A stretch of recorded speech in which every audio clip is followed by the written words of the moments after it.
नमस्कार। वंदे भारत की braking system की जो सीरीज़ हम कवर कर रहे हैं, पहले 2 पार्ट्स में हम ऑलरेडी देख चुके हैं कि कैसे जो है प्रेशर का फ्लो स्टार्ट होता है। सबसे पहले जो है एमआर और बीपी जो है मेन लाइन में कैसे आ जाते हैं। उसके बाद हमने एयर स्प्रिंग के सर्किट में डाल के उससे जो है लोड बनवाया और दोनों बोगीज़ के लोड हमने बीसीयू तक पहुँचा दिए थे।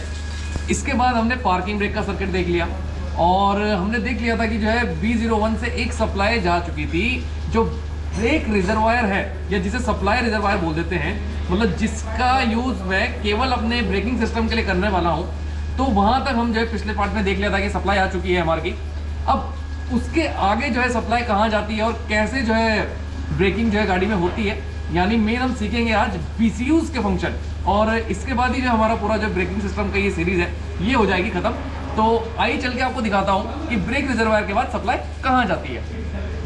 आज हम सीखेंगे BCU की वर्किंग। पिछले वीडियो में सप्लाई पहुंच चुकी थी यहाँ 75 लीटर्स के सप्लाई रिजर्वायर में और यहाँ से निकलकर इस रिजर्वायर से प्रेशर चला जाएगा B02 बॉक्स में। यहाँ जहाँ लगी है आइसोलेटिंग कॉक BCU1 और BCU2 के सप्लाई की। कॉक 1 से निकलकर सप्लाई सीधा जाएगी यहाँ BCU1 पर। ऐसे ही कॉक 2 से निकलकर सप्लाई जाएगी यहाँ BCU2 पर। सप्लाई रिजर्वायर से आता ये प्रेशर एक और लाइन से चला जाता है डायरेक्टली BCU1 और BCU2 में। दोनों BCU की वर्किंग सेम है, तो आइए समझ लेते हैं BCU1 की वर्किंग। इसमें आइसोलेटिंग कॉक से आता ये प्रेशर जाएगा एक डिजिटल कंट्रोल लूप में। आइए समझते हैं डिजिटल कंट्रोल लूप का काम। नॉर्मल इलेक्ट्रोन्यूमेटिक ब्रेकिंग के दौरान ये A1 कहलाएगा चार्जिंग की मैग्नेट वॉल्व और A2 है वेंटिंग की मैग्नेट वॉल्व। ये रहेगी इमरजेंसी ब्रेक वाली मैग्नेट वॉल्व। फिर आगे J1 J2 है प्रेशर सेंसर्स। DTC कैब में लगे मास्टर कंट्रोलर की हर पोजीशन के लिए यहाँ J पॉइंट में कितना प्रेशर होना चाहिए EBCU को पहले से फीड किया हुआ है। जैसे सेंटर पोजीशन के लिए J पर 0 बार होना चाहिए क्योंकि ब्रेक सिलेंडर में कोई प्रेशर नहीं जाना है। अगर मास्टर कंट्रोलर को ब्रेकिंग की साइड में थोड़ा गिराएंगे तो मान लीजिए इस पोजीशन में J पर 3 बार होना चाहिए। मास्टर कंट्रोलर से ब्रेकिंग और गिराने पर मानिए इस पोजीशन पर J 4 बार होना चाहिए। ब्रेकिंग और बढ़ाने पर मानिए इस पोजीशन पर J 5 बार होना चाहिए। डिजिटल कंट्रोल लूप इसी J प्रेशर को मेंटेन करने के लिए होता है। सप्लाई रिजर्वायर से आता ये है MR का प्रेशर। प्रेशर सेंसर्स लगातार J के प्रेशर पर नजर रखेंगे जो अभी 0 बार है। तो यहाँ इस चार्जिंग वॉल्व को कमांड देकर ऑन करेंगे तो प्रेशर आगे पहुंच जाएगा। ये इमरजेंसी वाली मैग्नेट वॉल्व नॉर्मली ओपन रहती है तो प्रेशर आगे पहुंच जाएगा। यहाँ मानिए यहाँ आ गया है MR का 8 बार का प्रेशर। हमको चाहिए था 3 बार, तो अब कमांड मिलेगी वेंटिंग मैग्नेट वॉल्व को जो ओपन होकर प्रेशर को थोड़ा रिलीज कर देगा। मानिए यहाँ पहुंच गया है 2.5 बार, तो फिर से चार्जिंग वाली मैग्नेट वॉल्व को सप्लाई जाने से ओपन होगी और थोड़ा और प्रेशर आगे भेज देगी। अब मानिए यहाँ J पर हो गया है 3.2 बार। इसी तरह थोड़ा थोड़ा देर के लिए दोनों वॉल्व्स को ऑपरेट करवाकर कंप्यूटर यहाँ J पर मास्टर कंट्रोलर की पोजीशन के हिसाब से रिक्वायर्ड प्रेशर बना लेगा। अब देखते हैं इमरजेंसी ब्रेकिंग में क्या होता है। सप्लाई रिजर्वायर से MR का प्रेशर यहाँ और यहाँ पहुंचा हुआ है। इमरजेंसी ब्रेक की कमांड इस मैग्नेट वॉल्व को मिलेगी तो ये प्रेशर आगे चला जाएगा पूरा यहाँ, जिससे सेंसर्स को कोई मतलब नहीं होगा। आगे देखें तो ये प्री कंट्रोल्ड प्रेशर पहुंच जाएगा यहाँ डबल चेक वॉल्व में। तो यहाँ से आते प्रेशर और यहाँ से आने वाले प्रेशर, जिसको अभी हम थोड़ा देर में देख लेंगे, जो भी दोनों में ज्यादा होगा आगे पहुंचेगा यहाँ load dependent pressure limiting valve में। इसकी वर्किंग देख लेते हैं। ऊपर ये रहेगा इसका इनलेट, इस तरफ से आएगा बोगी 1 का लोड प्रेशर, जिसके अनुसार ये लोड डिपेंडेंट वॉल्व इनलेट से आए प्रेशर को यहाँ आउटलेट के कंट्रोल्ड प्रेशर में बदलेगा। तो यही वो वॉल्व है जो बोगी के लोड के हिसाब से ब्रेक सिलेंडर्स का प्रेशर बनाएगा। मानिए प्री कंट्रोल प्रेशर इनलेट पर है 6 बार, तो इसके लिए हर लोड प्रेशर पर अलग अलग कंट्रोल प्रेशर बनाएगा। मानिए जैसे लोड प्रेशर है 4.3 बार, तो मानिए आउटलेट पर LDV बना रहा है 3.3 बार। अगर लोड 4.8 बार रहेगा तो मानिए LDV बनाएगा 4.0 बार। लोड 5.1 बार होगा तो मानिए LDV बनाएगा आउटलेट पर 4.5 बार। तो इस load dependent pressure limiting valve पर यहाँ आएगा B02 से निकला बोगी 1 का लोड, जिसके आगे लगा है टेस्ट पॉइंट और एक प्रेशर सेंसर, जिसके बाद ये लोड सिग्नल के तौर पर लोड डिपेंडेंट वाल्व को कंट्रोल करेगा, जिसके आउटलेट से निकला ये प्रेशर आकर रुका रहता है यहाँ रिले वाल्व पर।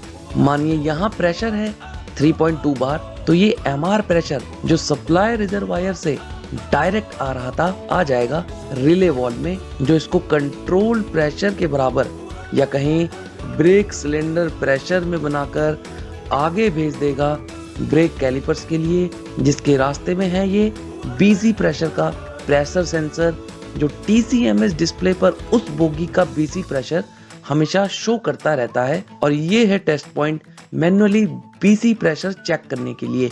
इसके बाद ये ब्रेक सिलेंडर का प्रेशर चला जाता है LB बॉक्स के बगल में लगे बोगी आइसोलेशन कॉक में, जहां से निकल कर जाता है सीधा बोगी 1 के XL1 और XL2 के कैलिपर्स के लिए वापस। BIC के बाद देखें तो यहाँ से एक ब्रांच पाइप जाता है LB बॉक्स के अंदर, पहले एक टेस्ट पॉइंट पर, फिर आगे लगा है हमारा बहुत ही इंपॉर्टेंट ब्रेक सिलेंडर प्रेशर का प्रेशर गवर्नर, जो सेट है 0.6 से 0.4 बार पर। यानी अगर यहाँ प्रेशर 0.6 बार या उससे ऊपर पहुंच जाता है तो TCMS मानता है कि ब्रेक्स अप्लाइड कंडीशन में हैं। वहीं अगर ब्रेक सिलेंडर का प्रेशर 0.4 बार से नीचे होगा तो TCMS मानता है कि ब्रेक्स रिलीज्ड कंडीशन में है, और ये दोनों स्टेटस TCMS पर हमें दिखाई देंगे।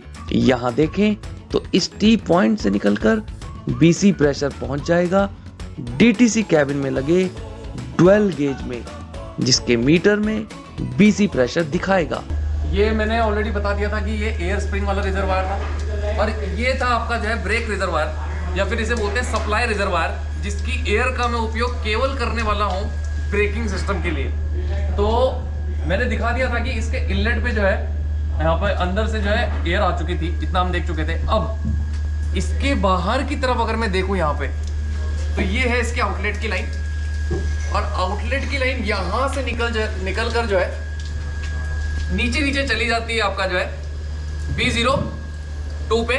तो वो लाइन आपको दिखाता हूँ। देखिए सप्लाई रिजर्वायर से निकलती हुई जो लाइन है वो अगर मैं आपको दिखाऊं तो यहाँ पे आ जाएगी एग्जैक्टली जो B02 वाला पॉइंट है, ये वाली लाइन रहेगी आपकी जो रिजर्वायर से आई है, और ये इस तरीके से ये T पॉइंट है, इससे जो है डायरेक्टली चली जाएगी हमारा 26 नंबर पोर्ट। अगर आप देख रहे हो 26 नंबर पोर्ट के थ्रू आपकी जो है सप्लाई आ जाएगी हमारे पास B02 के अंदर। एक सप्लाई B02 बॉक्स के अंदर आती है पहले।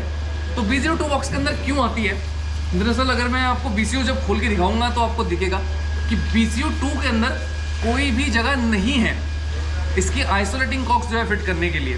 तो केवल जो आइसोलेटिंग कॉक्स है उसको इन्होंने जो है B02 बॉक्स के अंदर दे रखा है, जो कंट्रोलिंग प्रेशर है उसकी आइसोलेटिंग कॉक। तो जो 26 नंबर पोर्ट से जो है इनलेट हुआ है प्रेशर का B02 बॉक्स के अंदर, वो डिवाइड हो जाएगा यहाँ पे दो लाइंस के लिए, जिसपे पड़ेगी पहले आपकी जो है B04/1 बोगी 1 की आइसोलेटिंग कॉक और B04/2 बोगी 2 की आइसोलेटिंग कॉक। किसकी? उनके BCU बॉक्सेस की, यानी BCU1 की और BCU2 की जो कंट्रोल प्रेशर, जो प्री कंट्रोल प्रेशर हम बनाने वाले हैं, उसकी जो है आइसोलेटिंग कॉक है। इसके अलावा डायग्राम में अगर आपने देखा होगा कि एक आती है आइसोलेटिंग कॉक्स के लिए और एक सप्लाई जो है डायरेक्ट भी चली जाती है पीछे से दोनों BCUs के पास। तो वो जो डायरेक्ट सप्लाई जाती है उसको पीछे चल के अभी आपको दिखाता हूँ कि वो डायरेक्टली कहाँ पे जाती है। जो डायरेक्टली सप्लाई आ रही थी वो आ रही थी आपका जो है B02 के अंदर। इसके अलावा मैंने डायग्राम में आपको दिखाया था कि दो सप्लाई जो है डायरेक्टली चली जाएंगी, एक BCU1 और BCU2 के अंदर। यानी पहले एक जो है B02 बॉक्स के अंदर से होती हुई गुजरती है जो दो पार्ट में डिवाइड हो जाएंगी, लेकिन एक सप्लाई जो है MR की डायरेक्ट भी जो है BCUs के पास जाती हैं, तो वो भी जो है, जो पहले आपको टी पॉइंट दिखाया था 26 नंबर पोर्ट पे, उसी से जो है एक इधर वाला टी पॉइंट टूट गया आपका जो है BCU1 के लिए। ये रहा BCU1 का सप्लाई जो कि R पॉइंट पे आएगा, यानी जो डायरेक्ट सप्लाई है वो R पॉइंट पे आएगी। इसी तरीके से यहीं से जो है अगर आप देखेंगे एक और लाइन आगे चली गई है, ये है आपका जो है BCU2। तो डायरेक्ट वाली सप्लाई लाइंस आपके पोर्ट नंबर R पे आती है। अब B02 की आइसोलेटिंग कॉक के बाद, दोनों आइसोलेटिंग कॉक के बाद जो दो सप्लाई निकलती है, एक BCU1 के लिए और एक BCU2 के लिए, जो कंट्रोल वाली मैंने आपको सप्लाई बताई है, तो वो निकलेंगे आपका जो है B02 बॉक्स के पीछे। यहाँ पे देखेंगे हम पोर्ट नंबर 23 और 24 लिखा है, तो एक चली जाएगी आपकी जो है यहाँ से BCU1 के लिए। BCU1 में वो एंटर करेगी पोर्ट नंबर R1 से, ये रहा पोर्ट नंबर R1। ऐसे ही जो है BCU2 के अंदर वो एंटर करेगी पोर्ट नंबर R2 से। तो दोनों अगर मैं देखूं BCUs पे, एक जो B01 वाली सप्लाई है जिसके आइसोलेटिंग कॉक हमारे पास है, जिसको हम कंट्रोल करने के लिए, प्रेशर को कंट्रोल करने के लिए यूज करने वाले, वो पहुंच चुकी है दोनों BCUs में। और एक डायरेक्ट सप्लाई जो B01 बॉक्स के अंदर नहीं जाती है, वो भी जो है एक एक सप्लाई पोर्ट नंबर R पे पहुंच चुकी है दोनों BCUs पे। और लोड जो है हमने जो है ऑलरेडी जो है उस तक पहुंचा दिया था। तो अब देखते हैं कि दोनों की BCUs की वर्किंग। अब हमने देख लिया है कि जो B01 की जो आउटलेट्स निकले थे आइसोलेटिंग कॉक्स के बाद, वो जो है एक BCU1 और BCU2 में चला जाता है। तो वो जो है BCU1 में आएगा जो है R1 पोर्ट पे और BCU2 में जाएगा R2 पोर्ट पे। और एक जो डायरेक्ट सप्लाईज आ रही थी वो दोनों BCUs में पहुंचेगी पोर्ट नंबर R पे। अब BCU पे 2 MR की सप्लाई आ चुकी है, एक रहेगी प्री कंट्रोल प्रेशर के लिए और एक जो है डायरेक्टली, अभी थोड़ी देर में बताता हूँ किस चीज़ के लिए रहेगी। तो पहले हम खोल लेते हैं आपका BCU बॉक्स। दोनों BCUs की वर्किंग सेम रहेगी, तो केवल मैं आपका जो है BCU1 खोल के दिखा देता हूँ और उसके सारे कंपोनेंट्स की वर्किंग हम समझा देंगे। अब जो R1 वाला प्रेशर आया है, यानी जो B01 बॉक्स से आया है, केवल हम उसको समझ लेंगे पहले, क्योंकि उसी पे हमने क्या करना है, उसको जो है प्री कंट्रोल प्रेशर जो है बनाना है। तो सबसे पहले BCU बॉक्स में जो R1 वाला प्रेशर है लाइन, वो आता है यहाँ पे इस A1 मैग्नेट वॉल्व में, और उसके बाद लगी है यहाँ पे A2 मैग्नेट वॉल्व। ये जो दोनों पेयर है, इसके साथ सेंसर्स का भी पेयर है। उस पूरे जो पेयरिंग है ना, उसको बोलते हैं आपका जो है DCL, digital control loop. Control loop मतलब क्या है? मास्टर कंट्रोलर आपने देखा है। मास्टर कंट्रोलर को अगर मैं DTC कैब में ड्राइवर जो है, लोको पायलट जो है, उसको अगर थोड़ा सा गिराता है तो BC का प्रेशर थोड़ा सा ही जाता है। अगर वो उसको थोड़ा और बढ़ाएगा तो BC का प्रेशर और बढ़ेगा। अगर वो और ज़्यादा जो है उसको जो है पीछे ले आएगा ब्रेकिंग को, तो BC का प्रेशर और बढ़ता चला जाएगा। सिंपल, जैसे हम जो है अपनी जो है कार्स में या फिर स्कूटीज़ में करते हैं, जितना मुझे जो है तेज़ी से रोकना है, कई बार मुझे गाड़ी नहीं रोकनी है, मुझे केवल स्लो डाउन उसको करना है, यानी हल्का सा जो है ब्रेकिंग फोर्स चाहिए। तो वही जो डिमांड है कि, तो इन्होंने क्या किया हुआ है ABCU को, ऑलरेडी उसमें फीडेड है कि जब मास्टर कंट्रोलर की पोजीशन हल्की सी जो है गिराएंगे तो BC का प्रेशर इतना मुझे देना है, वो उसको फिक्स है। और गिराऊंगा तो उसको BC का प्रेशर और देना है, जैसे मैंने अभी न्यूमेटिक सर्किट डायग्राम में बताया था। तो जो हर मास्टर कंट्रोलर की डिमांड पे जितना प्रेशर होना चाहिए वो उसके अंदर फीड है, लेकिन उसे ऑब्टेन कैसे करना है, तो वो इसी डिजिटल कंट्रोल लूप की मदद से किया जाता है। ये रहेगी चार्जिंग की मैग्नेट वॉल, ये रहेगी वेंटिंग की मैग्नेट वॉल, यानी जब इस पे सप्लाई आएगी तो ये ओपन हो जाएगी, तो जो प्रेशर है वो ये आगे जाना अलाउ करेगा। अब मान लीजिए किसी एक पर्टिकुलर कंडीशन पे, मास्टर कंट्रोलर की कंडीशन पे जो प्रेशर की रिक्वायरमेंट है, BC प्रेशर की रिक्वायरमेंट है, वो है 3.2। तो ये क्या करेगा, जैसे ही ओपन होगी एग्जैक्टली पहली बारी में तो जो है 3.2 नहीं आएगा, हो सकता है वो प्रेशर जो है जितना इसने ओपन किया उतनी देर में 8 बार का प्रेशर उसके अंदर चला गया। तो ये थोड़ा देर के लिए ओपन होगी, टाइमिंग के हिसाब से जितना कंट्रोल कंप्यूटर में फिट है ये क्लोज हो जाएगी। अब इसके आगे अगर आप देख रहे हो तो एक होती है एमरजेंसी की मैग्नेट वॉल्व। ये जो एमरजेंसी ब्रेकिंग वाली है वो ये मैग्नेट वॉल्व है, जो कि नॉर्मली कंडीशन पे आपकी रहती है ओपन। तो इससे जो सप्लाई आएगी ये उसमें कोई रुकावट नहीं करता और आगे चली जाती है सीधा। जो मैंने J पॉइंट दिखाया था वो मैंने इमेजिनरी पॉइंट केवल सर्किट डायग्राम में दिखाया है। एक्चुअल में क्या है, यहाँ पे प्रेशर सेंसर्स लगे हैं, जो डिजिटल प्रेशर सेंसर्स हैं J1 और J2। ये रहा आपका J1 का प्रेशर सेंसर, ये है नीचे यहाँ पे लगा हुआ J2 का प्रेशर सेंसर। अब जैसे मैंने बताया, मान लीजिए जो है पहली बार जो है चार्जिंग कॉइल जब ओपन हुआ तो 8 बार का प्रेशर उसके अंदर आ गया। तो ये जो प्रेशर सेंसर है वो उसको सेंस करेगा और कंप्यूटर को बताएगा कि इस समय प्रेशर 8 बार का आ चुका है। बहुत फास्ट प्रोसेस है। तो तुरंत वो क्या करेगा कि मेरे को रिक्वायर्ड चाहिए था 3.2, 8 आ चुका है, यानी मुझे क्या करना है, प्रेशर निकालना है, वेंट आउट करना है। तो उसी समय वो कंप्यूटर जो है डिजिटली कमांड देगा आपके जो है वेंटिंग की जो है मैग्नेट कॉइल है, जो वेंटिंग का मैग्नेट स्विच है उसको कमांड देगा और प्रेशर को जो है रिलीज करेगा। अब रिलीज भी एग्जैक्ट अमाउंट पे नहीं कर सकता क्योंकि मुझे फास्ट प्रोसेस चाहिए। तो हो सकता है कि रिलीज के दौरान वो प्रेशर 3.2 की बजाय उसको ज़्यादा गिरा दे, 3.0 कर दे। तो फिर से जो है वो प्रेशर सेंसर सेंस करके बता देगा कि इस बार जो है प्रेशर जो है 3 हो चुका है, यानी अब उसे बढ़ाना है। जो रिक्वायर्ड प्रेशर है 3.2 का वो अटीन करने के लिए फिर से वो जो है चार्जिंग कॉइल देगा।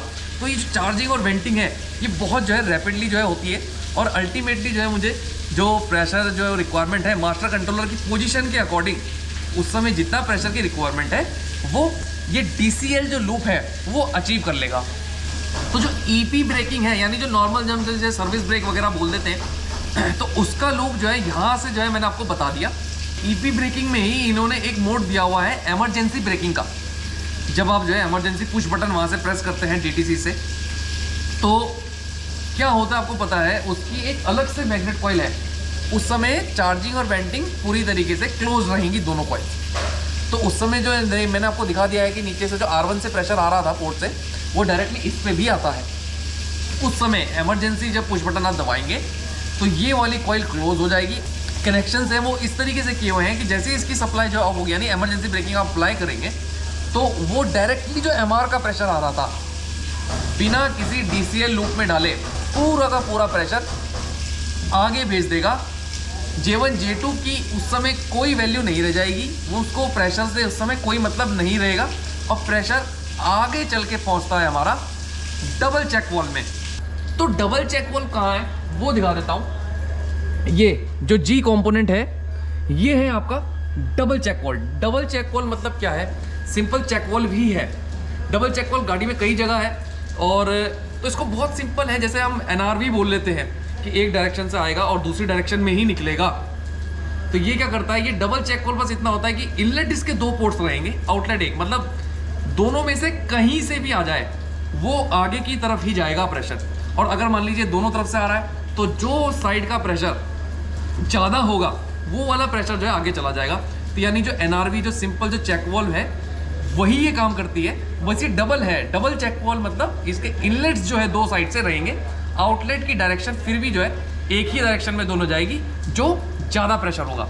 एक तरफ से तो हमने देख लिया कि जो AP ब्रेकिंग या इमरजेंसी ब्रेकिंग वाला जो प्रेशर है वो इसमें आता है। दूसरी साइड से कौन सा प्रेशर आता है वो हमने डायग्राम में देख लिया था, उसको थोड़ा सा देर में जो है मैं आपको जो है बता देता हूँ। उससे पहले बस इतना समझ लेंगे कि दूसरी साइड से जो प्रेशर आएगा जो भी ज़्यादा रहेगा डबल चेक वॉल्व के बाद जो है निकल कर वो जाता है LDV, load dependent pressure limiting valve पे। मतलब जो अभी तक हम पूरे जो सिस्टम वंदे भारत का जो एक जो है बहुत कृत्रिम सिस्टम है कि एयर स्प्रिंग से हमने जो है गाड़ी का जो है लोड जो है ले लिया और जो जितना जो है हैवी जिस पे लोड है उस पर ब्रेकिंग फोर्स हमें उतना बढ़ाना है, तो वो कौन करता है, वो यही जो आपकी लोड डिपेंडेंट वॉल्व है, ये F जो है ये रही आपकी जो है load dependent pressure limiting valve. जो डबल चेक वॉल्व से जो प्रेशर आया वो आता है, अब उस प्रेशर को LDV जो है क्या है कन्वर्ट करता है जितना लोड की तरफ से उस पर प्रेशर आ रहा है उसके अकॉर्डिंग। मतलब जो हमने जो है लोड BCUs तक पहुंचा दिए थे पिछली वाली वीडियोस में, वो लोड केवल सेंस करता है, लोड का प्रेशर केवल इसमें सेंसर तक आता है और वो वहीं पे रुका रहता है इसके डायफ्राम वगैरह पे। तो जब प्रेशर जो है वहाँ तक इसको लोड का आएगा तो वो बताएगा कि मुझे लोड ज़्यादा है। तो इसके अंदर की जो है कंस्ट्रक्शन इस तरीके से की हुई, जितना प्रेशर जो है ज़्यादा आएगा उतना ज़्यादा जो ये डबल चेक वॉल्व से प्रेशर आ रहा है उसको जो है और ज़्यादा जो है प्रेशर में जो है आगे भेजना जो है अलाउ करता है। और अगर जो है लोड कम हो जाएगा तो ये भी जो है आगे जो है लोड कम भेजेगा। यानी जो लोड डिपेंडेंट जो बहुत इंपॉर्टेंट फीचर है वंदे भारत का वो यही जो है LDV। ये भी एक प्रेशर लिमिटिंग वॉल्व भी है, लेकिन जैसे बाकी प्रेशर लिमिटिंग वॉल्व में हम क्या करते हैं, एक जो है उसके बोल्ट से जो है उसकी टेंशन जो है स्प्रिंग की एक बार जो है सेट कर लेते हैं। यहाँ पर बोल्ट से टेंशन सेट ना करके उस पर हमने लोड की सप्लाई दी हुई है। यानी बोल्ट का यूज़ ना करके हमने जो है लोड की सप्लाई दी हुई है प्रेशर की बोगी की, तो वो जो है लोड जैसी जैसी फ्लक्चुएट होगा उस हिसाब से जो स्प्रिंग की टेंशन है वो फ्लक्चुएट होगी और आगे जो है यहाँ से जो है प्रेशर निकल जाएगा। इसके बाद एक टेस्ट पॉइंट पड़ता है ओ पॉइंट का टेस्ट पॉइंट ये रहा आपका जो है ओ पॉइंट का टेस्ट पॉइंट, यानी देखना कि इसके बाद जो है कितना प्रेशर बनता है। तो अगर रिले वॉल्व 1:1 की लगी हुई है तो सिंपल सी बात है कि यानी इससे जो निकलता हुआ प्रेशर है वो BC प्रेशर के ही बराबर है। LDV से निकलकर जो अगला कंपोनेंट है इस लाइन पे वो पड़ता है हमारा ये D यानी KR6AA रिले वॉल्व। तो ये रिले वॉल्व ही है जो आगे जो है प्रेशर भेजेगी और सबसे इंपॉर्टेंट जो है इसकी ही वर्किंग है।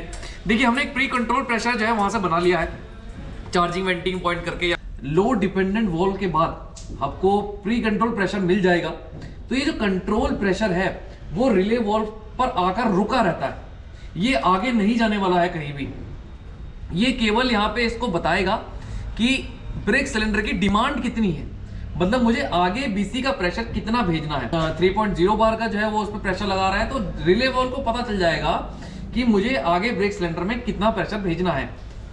अब रिले वॉल्व पे जो मैंने डायरेक्ट सप्लाई ली थी ब्रेक रिजर्वायर से, सप्लाई रिजर्वायर से जो डायरेक्ट आ रही थी R पोर्ट पे, वो सप्लाई रिले वॉल्व पे ही आ रखी होती है और वही सप्लाई वो है जो ब्रेक सिलेंडर में हम भेजने वाले हैं। तो जैसे ICF में अगर मैं आपको याद दिलाऊं या LHB कोच में याद दिलाऊं कि जो हमारा रिजर्वायर है, जो AR हमारा रहता है, उसका प्रेशर ही हम ब्रेक सिलेंडर में भेजते हैं, सबको पता है। तो इसमें भी ये जो डायरेक्ट वाली लाइन है ये वही कंसेप्ट के लिए है कि सप्लाई रिजर्वायर से मैंने एक डायरेक्ट लाइन ले ली है रिले वॉल्व पे और उसी डायरेक्ट लाइन से जो है मैं प्रेशर जो है डायरेक्टली आगे भेज दूंगा ब्रेक सिलेंडर्स पे। तो रिले वॉल्व वो जो डायरेक्ट लाइन आ रही है R पोर्ट वाली, उसको आगे भेज देगा BC प्रेशर में। और कितना भेजना है, कितना उसको प्रेशर बना के भेजना है, वो LDV ने उसको ऑलरेडी बता दिया है। यानी जो LDV की तरफ से प्रेशर आ रहा है वो केवल रिले वॉल्व को ये जानकारी देने के लिए है कि कितना प्रेशर भेजना है, 3.0 भेजना है। रिले वॉल्व को पता चल गया, सेंस हो गया। कोई भी इलेक्ट्रिकली तरीके से हमने इसको जानकारी नहीं दी है कि कितना प्रेशर आगे भेजना है, वो हमने जो है उसे जो है न्यूमेटिकली जो है जानकारी दी है कि आगे आपको जो है मान लीजिए 2.8 जो है बार का BC का प्रेशर भेजना है। तो जिसके पीछे से जो डायरेक्ट लाइन आ रही है R पोर्ट वाली, वो ही आगे भेज देगा BC में। अब इसके आगे पड़ता है pressure sensor, digital pressure sensor U। ये रहा आपका जो है डिजिटल प्रेशर सेंसर U, जो TCMS पर आपको दिखाता है कि जो BC प्रेशर है इस समय कितना है। तो वो यहीं से आपकी रीडिंग आती है। और कभी आप इसको जो है निकाल के देखना, या फिर जो है कई बार एरर भी वो दिखा देता है कि प्रेशर जो है 25 बार, इस तरीके से जब एबनॉर्मल वो दिखाता है तो इसका मतलब ये है कि आपके जो है इस प्रेशर सेंसर में जो है दिक्कत है। तो एक बार इसे निकाल के आप दोबारा जो है कनेक्ट कर सकते हैं, कोई भी प्रॉब्लम इसमें नहीं आएगी। इसके बाद ही जो है लगा है एक टेस्ट पॉइंट, जहाँ भी प्रेशर सेंसर है, प्रेशर गवर्नर इन्होंने लगा रखा है सिस्टम में नॉन ने, वहाँ पर एक टेस्ट पॉइंट जरूर दिया है मैनुअली उसको जो है प्रेशर देखने के लिए। तो इसका जो है टेस्ट पॉइंट रहेगा ये R पॉइंट, ये इसका जो है BC प्रेशर का टेस्ट पॉइंट रहेगा। इसके बाद डायरेक्ट इस BCU 1 से सप्लाई निकलकर चली जाएगी बोगी 1 के सभी ब्रेक सिलेंडर्स के लिए। सभी ब्रेक सिलेंडर्स में प्रेशर इक्वल होगा। इसी तरीके से सेम टू सेम चीज़ें R और R1 पॉइंट का प्रेशर और एक लोड प्रेशर तो हमने ऑलरेडी BCU को दे ही रखा है, वो BCU 2 में चला जाएगा और BCU 2 कंट्रोल कर लेगा आपकी जो है बोगी 2 का ब्रेक सिलेंडर प्रेशर की वर्किंग। अब रिले वॉल्व से निकलता हुआ प्रेशर मैंने बता दिया, प्रेशर सेंसर और टेस्ट पॉइंट के बाद सीधा चला जाएगा यहाँ से पीछे पीछे होते हुए BIC जो बोगी आइसोलेशन कॉक है, जो LV बॉक्स के बगल में लगी हुई रहती है। ये रहेगी हमारी BIC बोगी आइसोलेशन कॉक। इस बोगी के सारे कैलिपर्स की जो है ब्रेक सिलेंडर की जो सप्लाई है उसको कट ऑफ करने के लिए है, as well as vent out करने के लिए है। यानी अगर आइसोलेट आपको जो है बोगी करनी है तो एक बोगी के लिए एक BIC दी हुई है, डायग्राम में भी हमने देख लिया था, तो वो यही है। इस आइसोलेशन कॉक के बाद प्रेशर सीधा चला जाता है आपके बोगी के सारे ब्रेक सिलेंडर्स के लिए। डायग्राम में एक और चीज़ देखी थी, इसी से एक T पॉइंट लेकर जो सप्लाई ली जाती है वो उसी के बगल में लगे LV बॉक्स में ली जाती है। तो इस LV बॉक्स को खोल के देख लेते हैं कि इसके अंदर जो कंपोनेंट्स थे। देखिए ये जो ऊपर की लाइन आ रही है, ये वाली लाइन जो है जो BIC में ऊपर से आ रही है, ये है इसका इनलेट और ये जो नीचे की तरफ से जो लाइन निकल रही है ये है BIC की आउटलेट की लाइन। आउटलेट की लाइन में ही मैंने यहाँ पे जो है एक टी जॉइंट लगाकर ये जो पतली वाली लाइन है ये जो पतली वाली लाइन है ये ले लिया आपका जो है LB बॉक्स में जो है यहाँ से सप्लाई देने के लिए। जो BC का प्रेशर गवर्नर है वो आपको दिखाया, और यही लाइन जो है आगे चलकर आगे चली जाती है और वहीं से जो है यहाँ से घूम के आती है इस तरफ, और ये जो है फिर यहाँ से चली जाएगी आपका ब्रेक सिलेंडर्स के लिए। तो LB बॉक्स के अंदर उसका एक टेस्ट पॉइंट पड़ता है B06/2, वो है ये। तो आपको मैनुअली अगर जो है BC का प्रेशर चेक करना है कि इस समय कितना है, कभी आपके हो सकता है ब्रेक बाइंडिंग हो रही है, किसी भी तरह की कंडीशन जो एक्चुअल जो मैनुअली आपको चेक करना है वो ये रहेगा। इसके बाद जो सप्लाई जाती है वो जाती है बहुत इंपॉर्टेंट जो आपका प्रेशर गवर्नर है वो रहेगा ये B05। ये है BC प्रेशर का प्रेशर गवर्नर, यानी क्या है, ये सेट रहता है 0.4 से 0.6 बार तक। मतलब अगर BC का प्रेशर ये डिटेक्ट कर लेता है कि 0.6 बार से ऊपर है तो ये मानेगा कि ब्रेक्स मेरे लगे हुए हैं, यानी ब्रेक्स अप्लाइड कंडीशन में है। लेकिन जब हम रिलीज कमांड देते हैं तो प्रेशर धीरे धीरे जो है निकलना चालू होता है। तो जैसे ही प्रेशर 0.4 बार ये नीचे आ जाता है तो ये तुरंत कमांड दे देता है कि 0.4 बार से नीचे आ चुका है, यानी सिस्टम पे आपको जब शो करता है कि ब्रेक्स रिलीज हो चुके हैं तो ब्रेक्स अप्लाइड और रिलीज की जो कंडीशन है वो यही है कि ब्रेक सिलेंडर का प्रेशर 0.6 से ऊपर या फिर 0.4 से नीचे। तो अगर 0.4 से नीचे है तो यही वो प्रेशर गवर्नर है जो आपको जो है आगे जो है डेटा में दिखाता है, TCMS के डिस्प्ले में दिखाएगा कि ब्रेक्स मेरे रिलीज हो चुके हैं। जो DTC कोचेस हैं उसके लिए केवल जो है DTC कोचेस के लिए एक स्पेशल दो स्पेशल लाइंस होती हैं जो कैबिन में अगर मैं आपको दिखाऊं, एक 12 गेज होता है जिसमें हम BC और AR का जो ये प्रेशर है यहाँ पे दिख सकता है। AR का मतलब जो है जो इसका ब्रेक रिजर्वायर यानी जो सप्लाई रिजर्वायर का प्रेशर है, केवल DTC कोच में ये फीचर दिया हुआ है, उसका मैं प्रेशर इस पे देख सकता हूँ। और BC प्रेशर, अब BC प्रेशर किसका, ये भी बहुत एक नॉर्मल क्वेश्चन है स्टॉफ का। तो BC प्रेशर बोगी 1 का, तो वो कहाँ से जो है दो सप्लाई लाइन्स में उठाता हूँ, आइए नीचे चल के हम देख लेते हैं। तो 12 गेज के लिए जो केवल DTC में ये सेटअप होता है, तो जो उसमें 12 गेज में ब्रेक रिजर्वायर, उसका जो रिजर्वायर है, और BC का जो प्रेशर है केवल DTC के कोच की मैं बात कर रहा हूँ, ये अरेंजमेंट केवल DTC के कोच में रहता है। तो जो ब्रेक रिजर्वायर का प्रेशर है उसकी सप्लाई जो है कहाँ से जा रही है मैं आपको दिखाता हूँ। ये जो B02 पैनल था जिसमें हमने ब्रेक जो सप्लाई रिजर्वायर है उसके थ्रू ये सप्लाई ले रखी थी, इसमें आप देखेंगे ये टी जॉइंट था यहाँ पे, इससे ये जो पाइप आगे निकल रहा है यही है आपका ब्रेक रिजर्वायर का पाइप, जो कि जो है आगे चला जाएगा ऊपर DTC में। BR का पाइप हमने देख लिया कहाँ से जो है निकालते हैं सप्लाई। जो BC है DTC के केवल बोगी 1 का वो प्रेशर 12 गेज में आपको दिखाता है। तो ये सेटअप केवल बोगी 1 से वो उठाता है। कहाँ पे होता है, बोगी 1 का जो LB बॉक्स है, LB बॉक्स में जो BIC कॉक का इनलेट है, ये वाला सर्किट मैंने आपको दिखाया था कि जो ऊपर से जो लाइन आ रही है वो इसका इनलेट है। यहाँ पे इन्होंने एक जो है टी पॉइंट दे रखा है और इससे जो ये निकाल रहा है सप्लाई, ये है बोगी 1 के BC प्रेशर की सप्लाई जो यहाँ से निकाल देता है और इसको जो है इस तरफ लेके चला जाएगा यहाँ पे सर्ज रिजर्वायर के बगल में और फिर वापस यहाँ से घुमा देगा।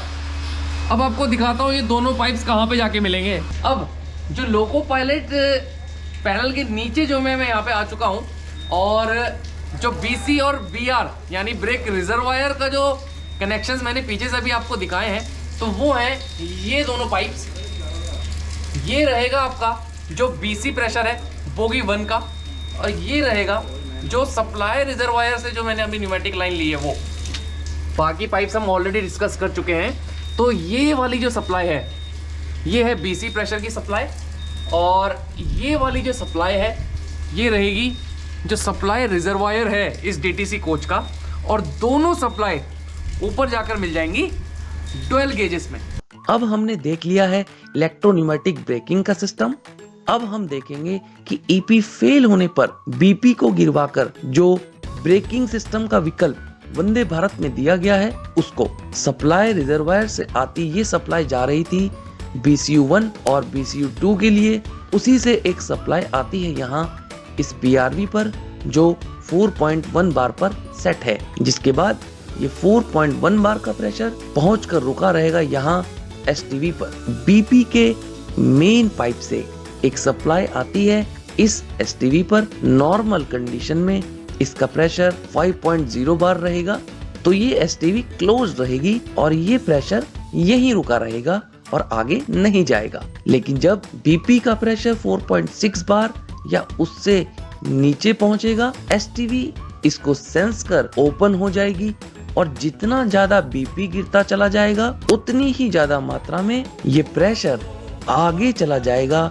BCU1 में इस टेस्ट पॉइंट और प्रेशर सेंसर से होते हुए डबल चेक वाल्व में, जिसमें इस तरफ से आता है EP या इमरजेंसी ब्रेकिंग का प्री कंट्रोल प्रेशर और इस तरफ से आता है BP रिडक्शन से आने वाला प्री कंट्रोल प्रेशर, जिसके आगे की वर्किंग हम ऑलरेडी देख चुके हैं। ऐसे ही STV से निकला प्रेशर BCU2 में भी चला जाएगा।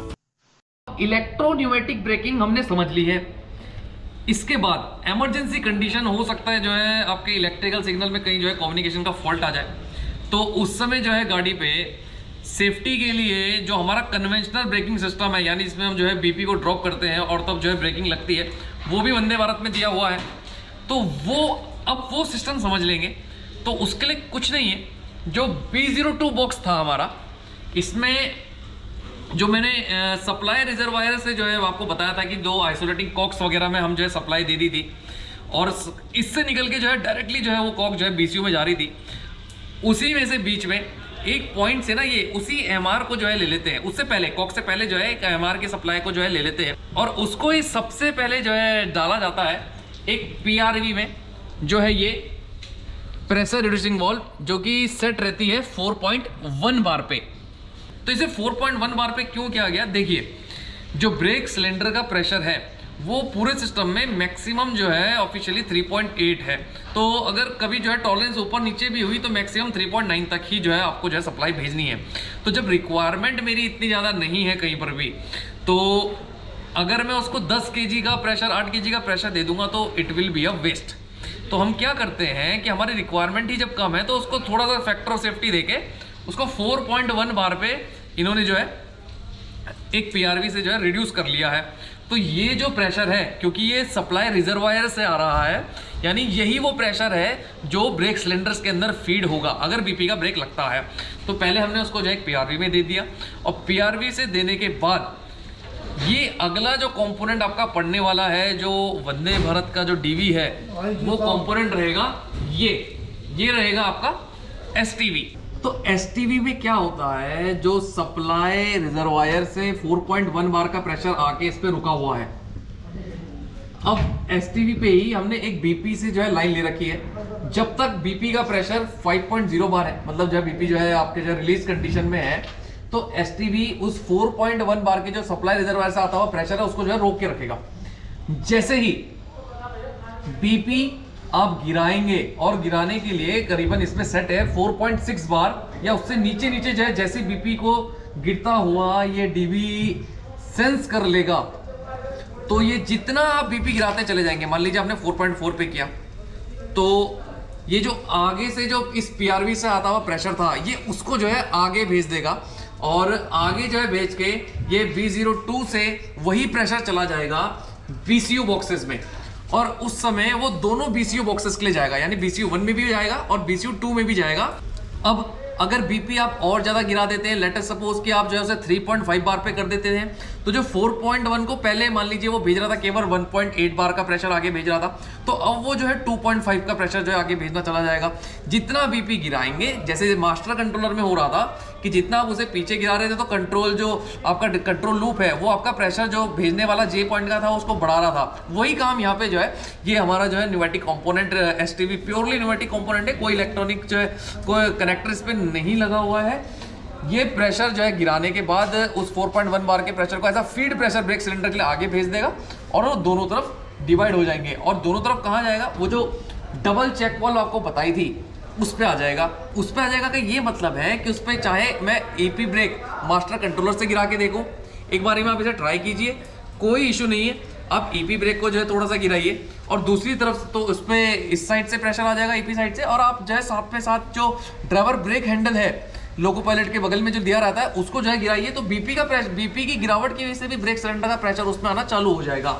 तो ये जो डबल चेक वॉल्व है वो यही करती है कि अगर इस पर दोनों साइड से प्रेशर आ रहा है तो जिस साइड का प्रेशर ज़्यादा है उसको जो है फॉरवर्ड कर देगी ब्रेक सिलेंडर की जो है फर्दर वर्किंग के लिए जो है रिले वॉल्व पे।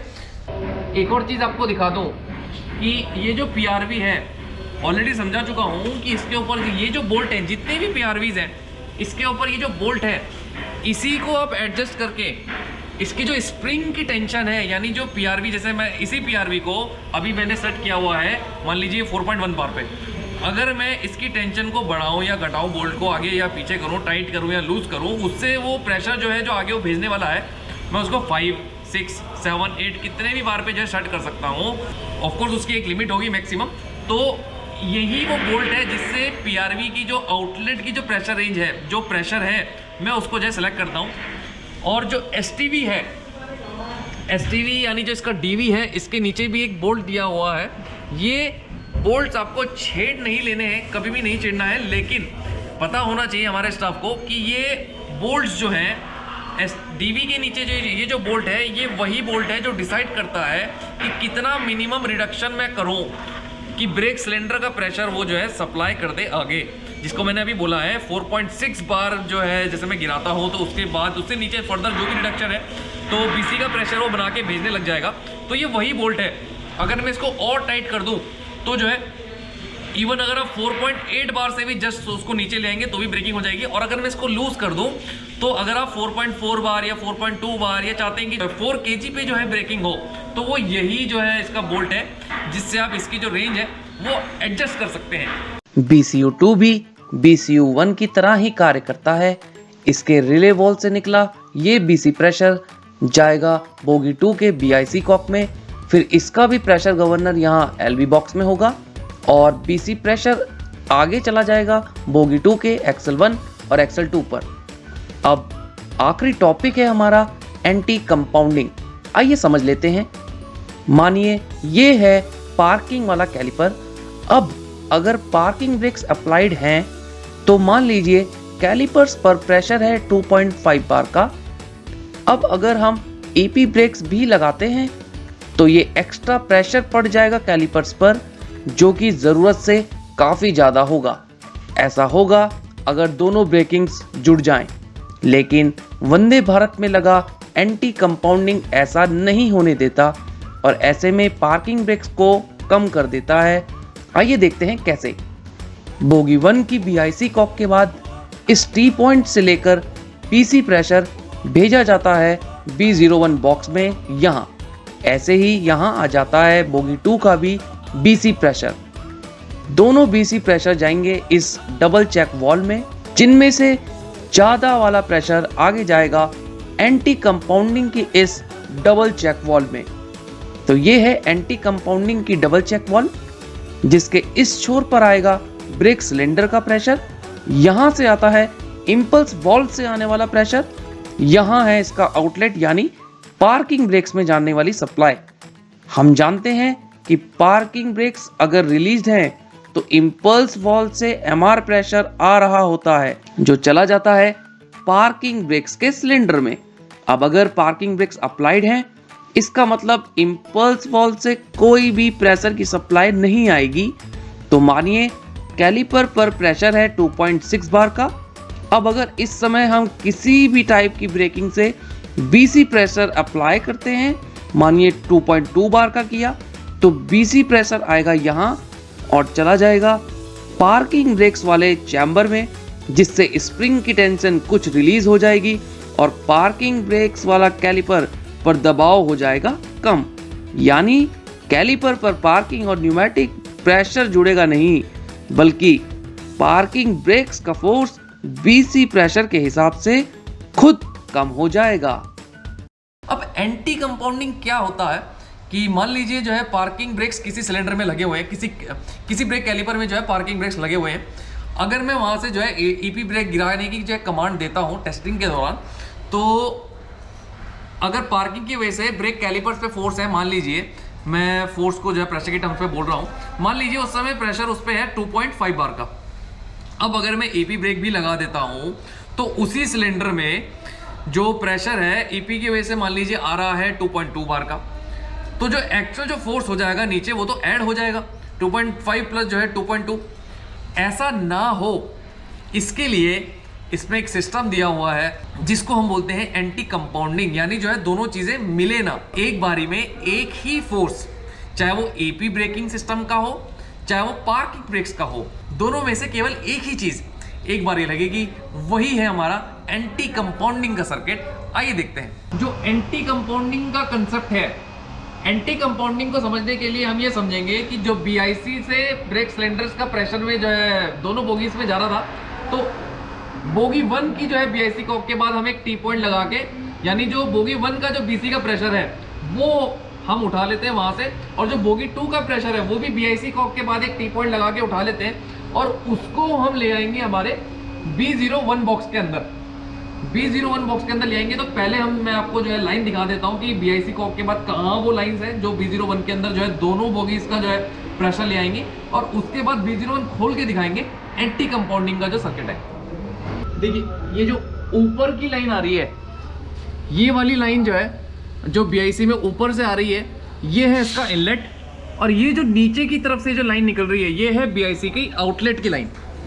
आउटलेट की लाइन में ही मैंने यहाँ पे जो है एक टी जॉइंट लगाकर ये जो पतली वाली लाइन है ये जो पतली वाली लाइन है ये ले लिया आपका जो है एलबी बॉक्स में जो है यहाँ से सप्लाई देने के लिए, जो बीसी का प्रेशर गवर्नर है वो आपको दिखाया, और यही लाइन जो है आगे चलकर आगे चली जाती है और वहीं से जो है यहाँ से घूम के आती है इस तरफ, और ये जो है फिर यहाँ से चली जाएगी आपका ब्रेक सिलेंडर्स के लिए।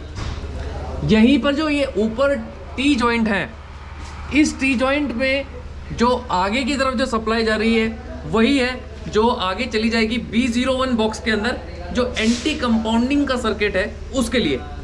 तो देखिए ये जो लाइन है यहाँ से ये होती हुई आ जाएगी आगे, और ये है वो लाइन जो चली जाएगी पोर्ट नंबर 13 पे, यानी ये वाली लाइन जो है पोर्ट नंबर 13 की है, और इसी तरीके से जो BCU2 से आ रही हुई लाइन है वो है ये पोर्ट नंबर 14 पे।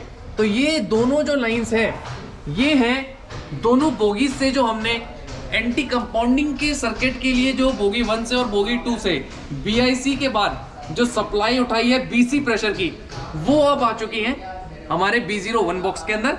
अब आगे चल के देख लेते हैं कि B01 बॉक्स के अंदर एंटी कंपाउंडिंग का सर्किट कैसे काम करता है। तो दोनों ब्रेक सिलेंडर के प्रेशर जो है अब आ चुके हैं B12/2 हमारी डबल चेक वॉल पे।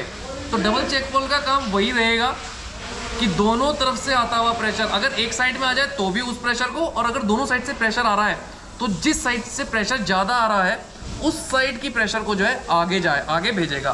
तो यानी केवल ये एक और की कंडीशन लगाएगा, यानी अगर दोनों ब्रेक बोगीज में से अगर एक भी बोगीज का ब्रेक सिलेंडर प्रेशर इसके पास अवेलेबल है तो ये उस प्रेशर को आगे भेज देगा अगली डबल चेक वॉल पे जो है हमारी B12/1। इसी के बगल में लगी है B12/1 डबल चेक वॉल।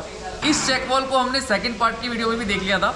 तो आज हम समझ रहे हैं कि इसकी इंपॉर्टेंस जो एंटी कंपाउंडिंग का कंसेप्ट अचीव करने के लिए है। तो इसके एक तरफ आ रहा है बोगी का बीसी प्रेशर, दूसरी तरफ इसके आ जाएगा इंपल्स वॉल्व की जो आउटलेट का प्रेशर है जो पार्किंग ब्रेक्स के लिए जो है जा रहा था वो आ जाएगा। अब मान लेते हैं हमारे गाड़ी में पार्किंग ब्रेक्स अप्लाइड कंडीशन में है। अप्लाइड कंडीशन में पार्किंग ब्रेक्स कब होंगे? तब जो इंपल्स वॉल्व है उसके आउटलेट में कोई भी सप्लाई नहीं होगी, उस समय हमारे पार्किंग ब्रेक्स अप्लाइड कंडीशन में होंगे। अब उस कंडीशन में क्या होगा, अगर मैं ईपी ब्रेक्स भी जो है अपने लगा देता हूँ तो पार्किंग ब्रेक्स में प्रेशर जो है डबल हो जाएगा, या फिर जो है दोनों चीज़ें ऐड हो जाएंगी। एक तो पार्किंग की जो स्प्रिंग फोर्स जो लग रहा है ऑलरेडी, और दूसरा जो ईपी की वजह से जो कैलिपर्स का फोर्स बढ़ने वाला है, तो उस पर प्रेशर बहुत ज़्यादा ना हो। तो उसी से बचने के लिए यहाँ पे क्या होता है, ये चेक वॉल जब इंपल्स वॉल की तरफ से कोई प्रेशर नहीं आ रहा है तो अब कोई भी प्रेशर इसमें बीसी में अगर जो है ब्रेक सिलेंडर्स में हम भेज रहे हैं तो वो यहाँ भी आ जाएगा और वही सीधा सीधा इसके थ्रू चला जाएगा जो हमारा पार्किंग ब्रेक का सर्किट है, और उस सर्किट में जाने से वो क्या करेगा, प्रोपोर्शनली जो स्प्रिंग की टेंशन है उसको रिलीज कर देगा, यानी पार्किंग ब्रेक्स को कम कर देगा। तो अगर पार्किंग ब्रेक्स कम हो गए, इसका मतलब ये है कि मैंने जो ईपी ब्रेक्स उस पर लगाए हैं कैलिपर्स में, वो केवल उतने ही लगे रहेंगे और पार्किंग ब्रेक जो है वो रिलीज हो जाएंगे प्रोपोर्शनली। जितनी ज़्यादा मात्रा में आप बीसी प्रेशर डालते रहोगे उतनी ज़्यादा मात्रा में, एग्जैक्टली उतनी ही मात्रा में हमारा जो स्प्रिंग की टेंशन है वो रिलीज कर देगा। कैसे? इस चेक वॉल्व के थ्रू वो पार्किंग कैलिपर्स में जो पार्किंग वाला जो चैम्बर है उसके अंदर प्रेशर डाल के जो ब्रेकिंग फोर्स था, जो पार्किंग ब्रेक और ईपी ब्रेक का जुड़ने वाला था और जुड़ के ज़्यादा बढ़ने वाला था, वो ज़्यादा नहीं होगा और जितना अमाउंट हमने दिया है केवल उतना ही फोर्स जो है ब्रेक कैलिपर्स पे लगेगा और वो ऐड नहीं होगा। इसके अलावा अब मान लीजिए कि मेरे पार्किंग ब्रेक्स रिलीज कंडीशन में है। रिलीज कंडीशन में है मतलब मैंने इंपल्स वॉल्व के थ्रू उसके अंदर जो है एमआर की सप्लाई दी हुई है। अब उस कंडीशन में क्या होता है, पार्किंग ब्रेक रिलीज है, अगर मैं ईपी ब्रेक लगाता भी हूँ तो वहाँ से जो बीसी का प्रेशर आएगा वो इस चेक वॉल्व पे आएगा तो ज़रूर, लेकिन यहाँ से आगे नहीं जा सकता क्योंकि ऑलरेडी जो एमआर का प्रेशर है वो क्वांटिटी में बीसी प्रेशर से कहीं ज़्यादा है। वही प्रेशर लगातार जो है पार्किंग ब्रेक के सर्किट में, पार्किंग ब्रेक के जो कैलिपर्स है उसके जो चैम्बर्स है उसमें जाता रहेगा और पार्किंग ब्रेक आपकी रिलीज ही रहेंगे। ये बहुत इंपॉर्टेंट जो एक चेक वॉल्व है जो कि ब्रेकिंग फोर्स को पार्किंग की वजह से और ईपी की वजह से जोड़ने से बचाता है और एक बारी में एक ही चीज़ जो है जो ब्रेक कैलिपर का फोर्स है उसको रोकता है आपस में जुड़ने से। तो हमने इन 3 पार्ट्स में आज की मिला के ये जो 3 पार्ट्स हैं, हमने वंदे भारत का जो न्यूमेटिक सर्किट है, चाहे वो एयर स्प्रिंग से रिलेटेड हो, चाहे पार्किंग ब्रेक्स हो, चाहे वो आपके ईपी ब्रेक्स हो, चाहे वो आपके नॉर्मल बीपी की रिडक्शन से लगने वाले इनडायरेक्ट ब्रेक्स हो, पूरा हमने समझ लिया है।